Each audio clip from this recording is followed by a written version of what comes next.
वाक्य आहे,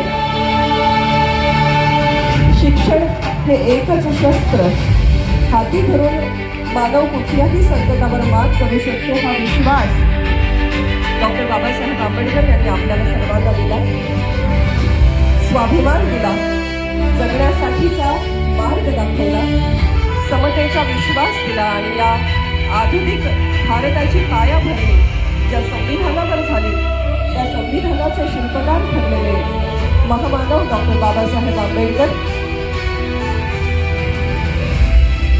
त्यांच्या आयुष्यातील प्रत्येक अध्याय, प्रत्येक पर्व हे तेजस्पुंज आहे. या तेजस्वी महामानवाची ही यशोगाथा आज आपल्यापर्यंत ड्रोनच्या माध्यमातून आगळ्या वेगळ्या पद्धतीने पोहोचते आहे. इथे उपस्थित प्रत्येकाला आपल्या डोळ्यांमध्ये साठवून ठेवावासा वाटेल आपली असा हा केवळ सोहळा. आकाशावर रंगवलेली एक सीमारेषांची